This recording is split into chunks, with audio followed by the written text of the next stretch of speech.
स्वागत है। आज के क्वेश्चन में पढ़ते हैं हम कक्षा शास्त्री प्रथम वर्ष के लिए आदिकाल, जिसकी समय सीमा है वो 1050 से लेकर 1375 ईस्वी तक है वो मानी जाती है कि जो विभिन्न काव्य प्रवृत्तियां इनके बारे में हम अध्ययन कर रहे थे।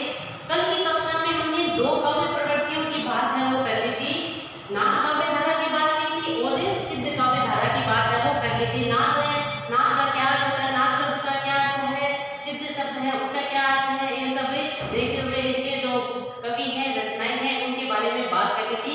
आज हम तीसरी काव्य धारा जैन काव्य धारा के बारे में पढ़ते हैं। देखिए, हिंदी का जो पूर्वी क्षेत्र था, उसमें पूर्वी क्षेत्र में जैन साधुओं ने अपने इस मत का प्रचार हिंदी कविता के माध्यम से किया था। हिंदी का जो पूर्वी क्षेत्र था, हिंदी के पूर्वी क्षेत्र में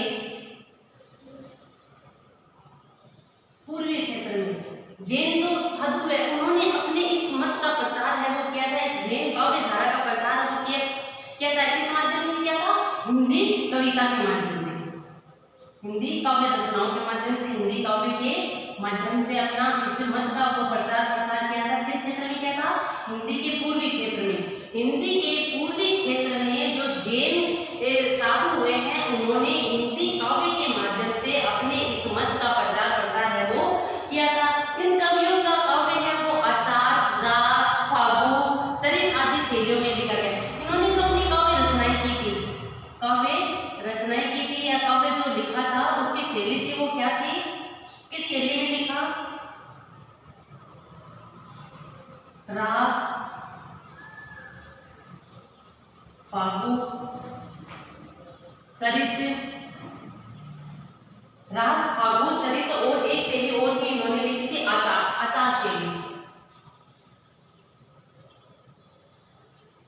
आचार शैली।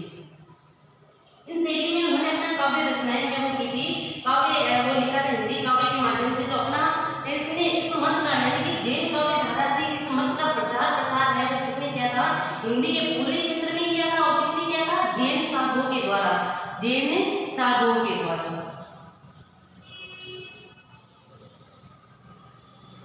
जैन साधुओं ने हिंदी के पूर्वी क्षेत्र हिंदी काव्य के माध्यम से है वो अपने मत का प्रचार प्रसार किया था। और इन्होंने जो काव्य रचनाएं की थी वो किस शैली में लिखी गई थी? रास शैली में लिखी गई थी, फागु शैली में लिखी गई थी, चरित शैली में और आचार शैली में लिखी गई थी। आचार जो शैली थी इसमें इनके उपदेशात्मक वर्णन मिलते हैं, उपदेशात्मक वर्णन मिलते हैं। आचार शैली में उपदेशात्मक वर्णन मिलते हैं। उसके साथ ही इनकी जो रास शैली है इसमें इन्होंने क्या लिखा है? फिर आचार शैली में लिखी रचनाओं में उपदेशात्मक शैली, रास शैली में जैन कवियों के जो जैन तीर्थकर हुए हैं, जैन कवियों ने जो जैन तीर्थकर हुए हैं, जैन तीर्थकर, आपने नाम सुना होगा, जैन तीर्थकर है, उनका जीवन चरित्र,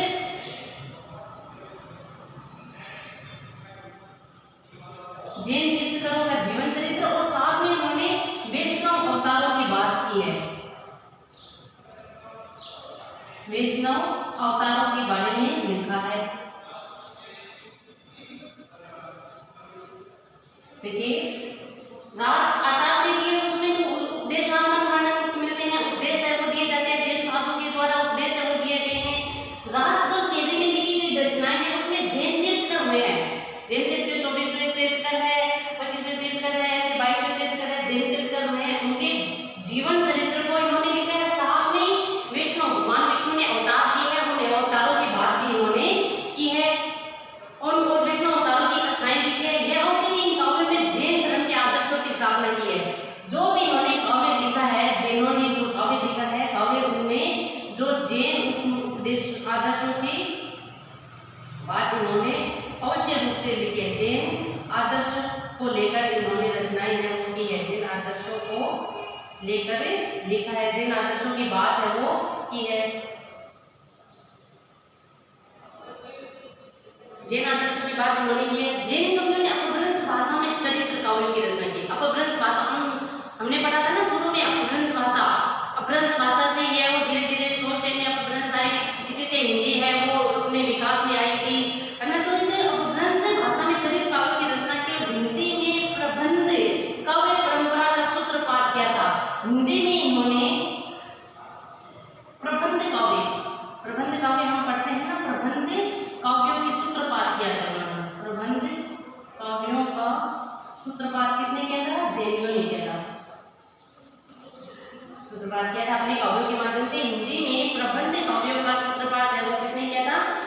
कवियों ने ही किया था। इसके साथ ही देखिए देवसेन रचित श्रावकाचार, इनकी अगर रचनाओं की बात की जाए, जैन साहित्य की जैन काव्य धाराओं की अगर रचनाओं की बात हम करते हैं कि इनकी रचनाओं में आता है श्रावकाचार, देवसेन रचित। देवसेन है वो कवि है, देवसेन द्वारा रचित श्रावकाचार। अब श्रावकाचार इसमें देखिए उन्होंने जैन आदर्शों को लेकर ये है वो लिखा है। भरतेश्वर बाहुबली रास शालिभद्र सूरी का नाम आपने सुना होगा। शालिभद्र सूरी बहुत ही महत्वपूर्ण इनकी रचनाएं हैं ये। शालिभद्र सूरी द्वारा भरतेश्वर बाहुबली रचना लिखी गई। भरतेश्वर बाहुबली रचना है शालिभद्र सूरी के द्वारा लिखी गई। आगसु रचित चंदनबाला रास, आगसु कवि का नाम है, आगसु रचित चंदनबाला। आगसु रचित चंदनबाला की बात है इन्होंने की है। जिन धर्म सूरीकृत है स्थूलिभद्र रास, विजय सेन सूरीकृत है रेवंत गिरिराज और सुमति गणी रचित नेमिनाथ रास आदि जैन काव्य धारा के प्रसिद्ध ग्रंथ है वो हमें मिलते हैं। विजय सेन सूरीकृत रेवंत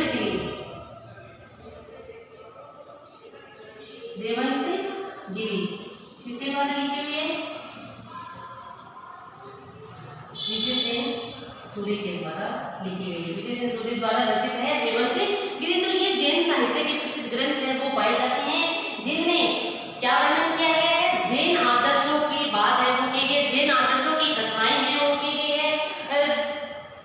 कुछ रचनाएं हैं जिनमें जैन तीर्थंकर है उनके जीवन चरित्र को लेकर लिखा गया है। कुछ ऐसे हैं जो भगवान विष्णु ने अवतार लेके उनकी छोटी कथाओं के रूप में है वो लिखा गया है। कुछ में है जो जैनों के द्वारा उपदेश है, जैन कवियों के जैन साधुओं के द्वारा उपदेश है वो दिए गए, तो उपदेशात्मक वर्णन है वो मिलता है। तो इन्होंने क्योंकि है वो ये अपने आदिकाल की विभिन्न काव्य प्रवृत्तियों में एक महत्वपूर्ण स्थान है वो रखते हैं।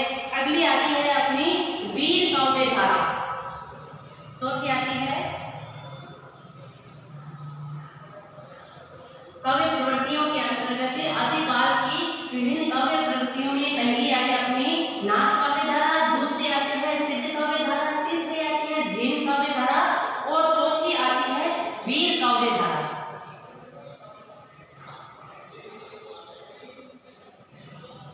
वीर काव्य धारा देखिए मैंने पहले भी चर्चा की थी, जब हमने काल विभाजन किया था तो आचार्य रामचंद्र शुक्ल जी है, इन्होंने आदिकाल को वीर गाथा काल का नाम है वो दिया था। अपने काल विभाजन के अंतर्गत नामकरण के दौरान है उन्होंने आदिकाल को है वो क्या नाम दिया था?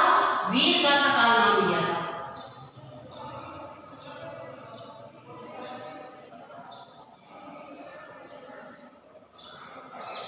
आदिकाल को वीर गाथा काल नाम है किसने दिया था? आचार्य रामचंद्र शुक्ल जी ने दिया था। और देखिए रामचंद्र ने आदिकाल को वीर गाथा काल नाम दिया था, तो इसका कारण भी उन्होंने रहा क्योंकि इस काल के दौरान में वीरता को लेकर ही है वो अधिकतर रचनाएं हैं वो की गई थी, वीर ग्रंथ भी है वो लिखे गए थे। तो उन्होंने इस काल के अपभ्रंश और देश भाषा काव्य की 12 पुस्तकों को, ऐसे 12 पुस्तकें थी, 12 पुस्तकों को साहित्यिक इतिहास के विवेचन योग्य समझा, साहित्य के इतिहास के विवेचन योग्य समझा। 12 पुस्तकों की बात वो करते हैं जिसमें 12 पुस्तकों की 12 ऐसी पुस्तकें हैं वो लिखी गई जो वीरता से उत्पन्न होती, वीर भाव से भरी हुई थी, वीर भावों से उत्पन्न थी। और इन्हीं रचनाओं के आधार पर है इन्होंने आदिकाल को वीर गाथा काल है वो नाम है वो दिया था, वीर गाथा काल है नाम दिया था। जिसमें अगर 12 रचनाओं की बात की जाए तो विजयपाल रासो,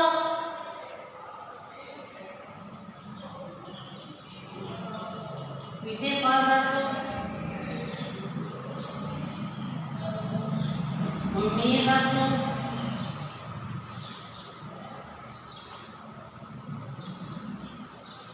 मान रासो,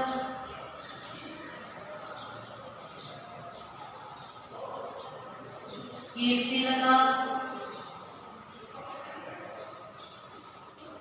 कीर्ति पताका,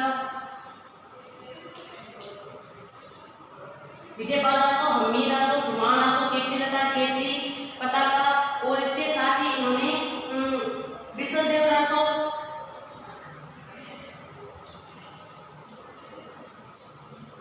विश्वदेव रासो, पृथ्वीराज रासो, जय चंद्र प्रकाश, जय मयंक, चंद्रिका, परमार रासो, खुसरो की पहेलियां, परमार रासो,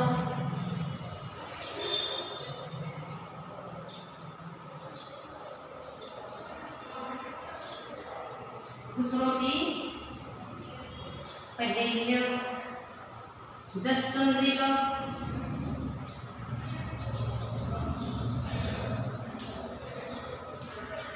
पृथ्वीराज रासो,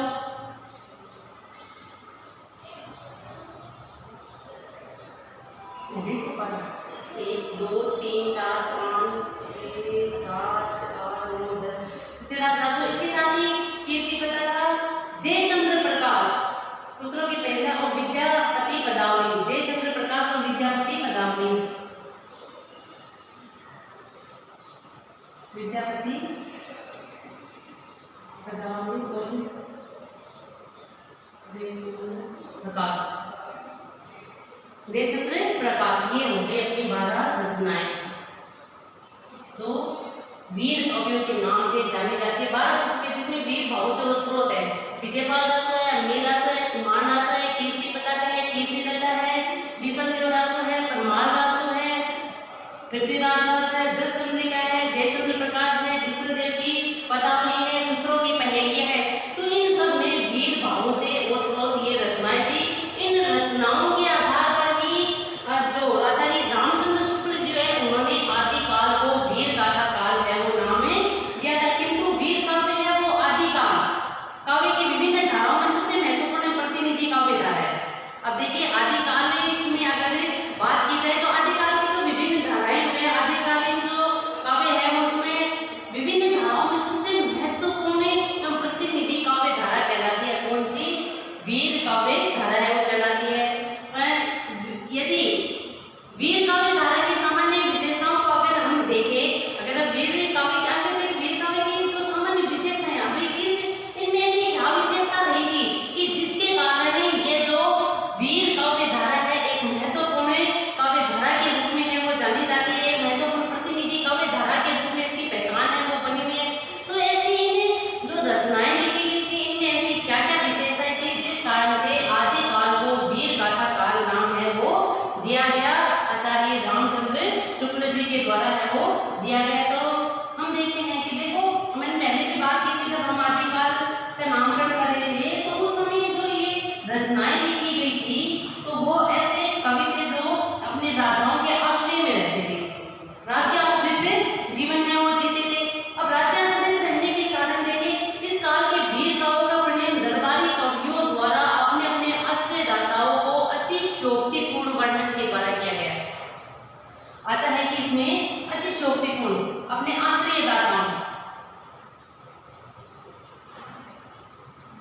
आश्रयदाताओं का अतिशयोक्तिपूर्ण वर्णन।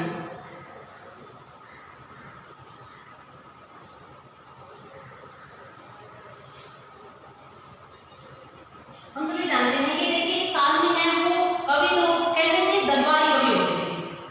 दरबारी कवि जो राजाओं के दरबार में रहते थे, आश्रय में रहते, तो अपने उन आश्रयदाताओं का उन्होंने वर्णन किया तो वो किस रूप में किया? अतिशयोक्तिपूर्ण, यानी कि बढ़ा चढ़ाकर उनका वर्णन है वो किया गया है। चारण कवियों ने अपने आश्रयदाताओं की मुक्त कंठ से प्रशंसा की। चारण कवि में हमने पढ़ा था कि चारण का नाम दिया गया था। तो चारण कवि जो हुए थे उन्होंने अपने आश्रयदाताओं की बढ़ा चढ़ाकर मुक्त कंठ से खूब प्रशंसा है वो लिखी है। तो ये कैसे मानी जाती है? संदिग्ध मानी? क्या वास्तव में उसमें सत्यता थी या उसने काल्पनिकता का बहुत अधिक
विषम परिस्थिति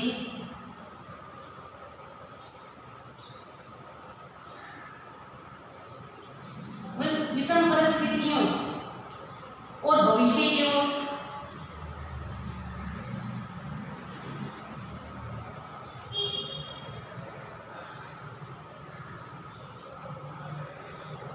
विषम परिस्थिति और भविष्य की जो संभावना है इनके उनका ध्यान में वो गया ही नहीं।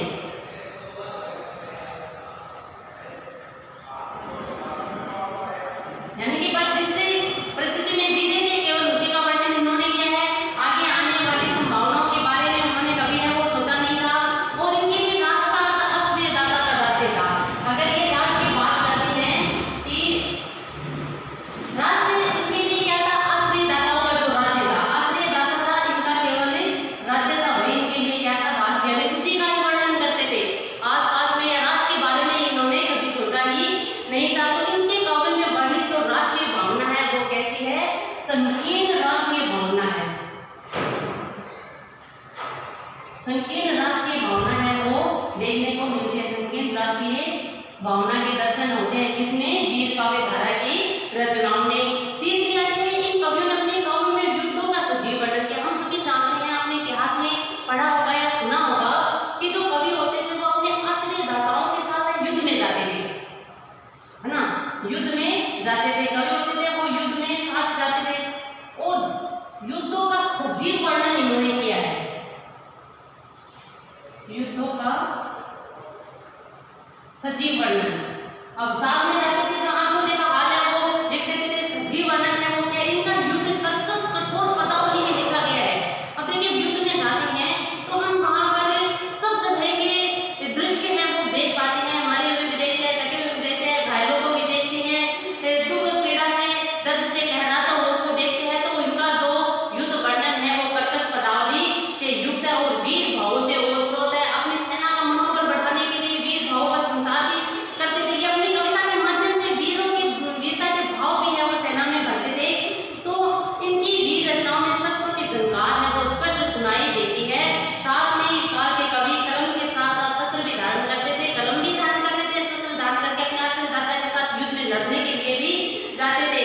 अपने कविता के द्वारा वीरों को युद्ध के लिए प्रोत्साहित भी करते थे। अपनी कविता के द्वारा गा गा कर जो सेना के इसके मनोबल को है बढ़ाने का कार्य भी करते थे। वीर काव्य धारा के कवि है वो करते थे। चौथी आती है इन काव्यों में वर्णित युद्ध के मूल में कोई ना कोई नारी होती थी।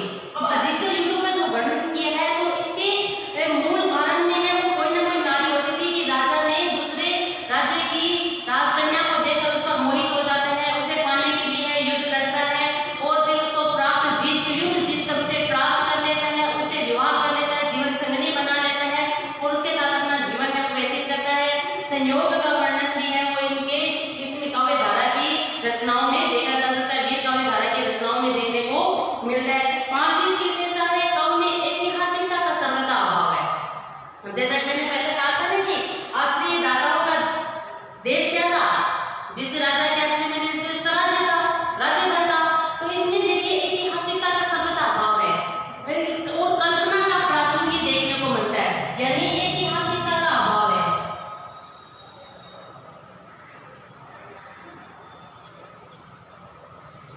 ऐतिहासिकता का अभाव और कल्पना का प्राचुर्य। कल्पना की प्रचुरता है वो इनमें भरी हुई है। काल्पनिक बातें इन्होंने अधिक है वो लिखी है। इन काव्यों के नायक व्यक्ति इतिहास के व्यक्ति तो हैं, इन्होंने जो रचनाएं लिखी है उनके जो नायक है वो इतिहास के व्यक्ति है। जैसे पृथ्वीराज राष्ट्र है, परमार राष्ट्र है, प्रमाण राष्ट्र है, इनके जो नायक है वो है तो इतिहास के व्यक्ति। लेकिन कवियों के द्वारा उनका वर्णन जो किया गया वो अधिकतर कैसा है, काल्पनिक है। जैसा कि हमने पढ़ा था कि असली दाताओं का अतिशयोक्तिपूर्ण वर्णन ये करते थे, बढ़ा चढ़ाकर वर्णन करते थे, मुक्त कंठ से इनका वर्णन है वो लिखते थे, स्वच्छंद रूप से लिखते थे और असली दाताओं के द्वारा पुरस्कार प्राप्त करते थे। तो उस लालच में इन्होंने जो है वो अतिशयोक्तिपूर्ण वर्णन है वो अपने असली दाताओं का किया। तो इसमें ऐतिहासिकता का अभाव मिलता है, सच्चाई का अभाव मिलता है, काल्पनिकता की अधिकता है वो अधिक देखने को मिलती है।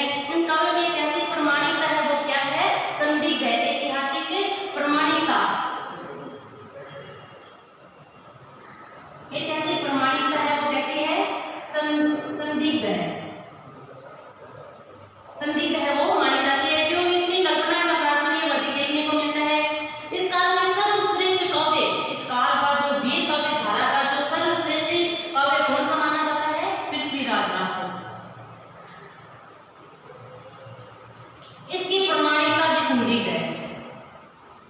सर्वश्रेष्ठ काव्य है, फिर भी ये प्रमाणिकता है वो कैसी है, संदिग्ध है। इसकी प्रमाणिकता में भी है वो संदिग्धता बनी हुई है। तीव्र मतभेद है वो विद्वानों में देखने को मिलता है। अगली आती है इसकी विशेषता, वीर काव्य धारा की जो रचना है इसकी अगली विशेषता आती है, इन काव्यों में सामंती जीवन के वैभवशाली जीवन का वर्णन है वो करते हैं, वैभव विलासिता का अतिशयोक्तिपूर्ण वर्णन मिलता है। सामंत वर्ग होते थे, अब राजाओं के आश्रय में रहने वाले सामंत वर्ग होते थे, जो राज्य के अन्य कार्य है वो करते थे, प्रजा को है वो संतुष्ट रखते थे, प्रजा को देखभाल करने की जिम्मेदारी होती थी। उनका जीवन में कैसा बताया है, सामंतों का जीवन, यानी सामंतों का जीवन वैभवशाली बताया है, वैभवशाली और विलासप्रिय।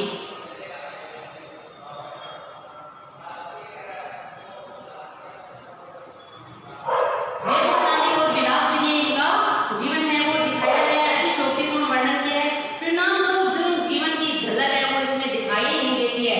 अब सामंतों का ये जीवन का वर्णन किया है वो भी कैसा दिखा है, वैभवशाली विलासप्रिय दिखा है। तो सामान्य जनता की जो झलक है वो इनके काव्यों में देखने को नहीं मिलती है, पूर्णतः उसका अभाव है वो देखने को मिलता है। इन काव्यों का प्रधान रस वीर, अब देखिए वीरता का वर्णन करते हैं तो वीर रस का ही वर्णन होगा ना, वीर रस ओजगुण होगा इसमें। तो वीर रस में तो इसके साथ साथ इन्होंने श्रृंगार रस का वर्णन भी किया। जब एक राजा था, राजकन्या को प्राप्त करने के लिए युद्ध करता है, जीतता है, उस कन्या को ले आता है, विवाह करता है, जीवन संगी के रूप में अपनाता है, संयोग श्रृंगार का वर्णन बीच में आता है। तो श्रृंगार रस का भी सुंदर वर्णन है वो इन काव्य धारा की रचनाओं में देखने को मिलता है। युद्ध वर्णनों में अद्भुत रस, अद्भुत विभत्स रस, भयानकता का वर्णन है, भयानक आदि रसों का सुंदर समावेश है वो देखने को मिलता है।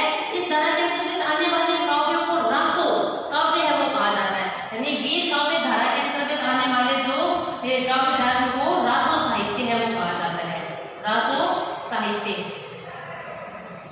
रासो साहित्य है वो कहा जाता है, रासो काव्य कहा जाता है। प्रबंध काव्य का चरित काव्य में रासो प्रबंध कहलाए।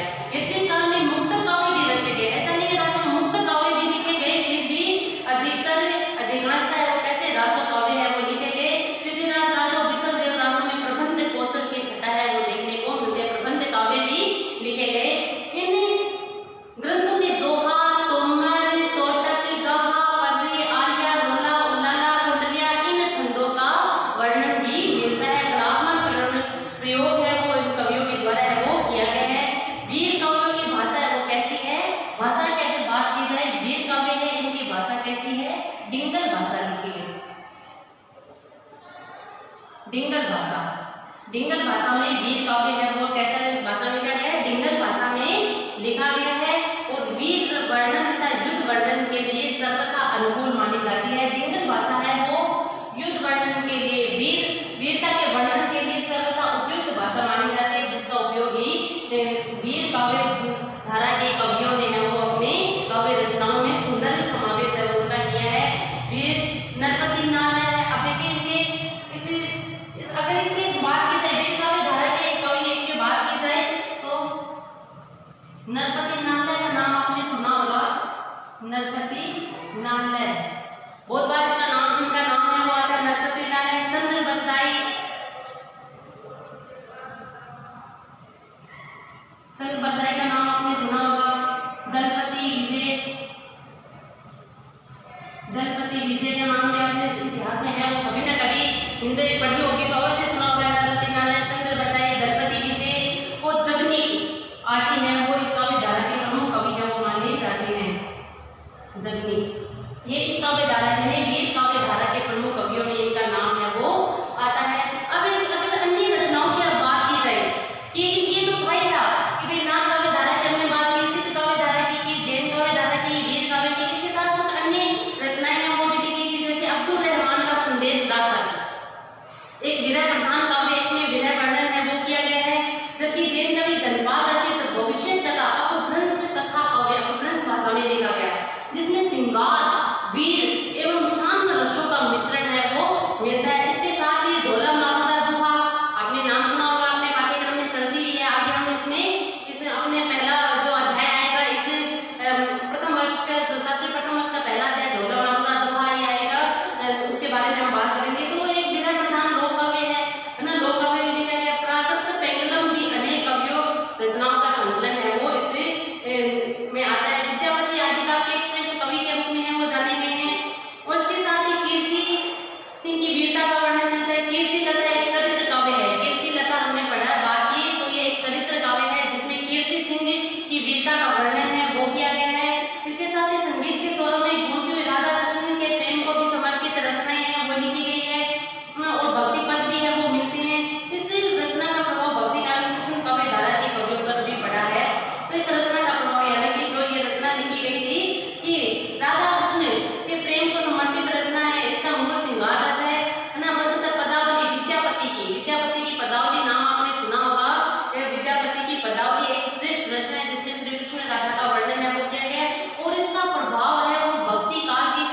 नमस्कार।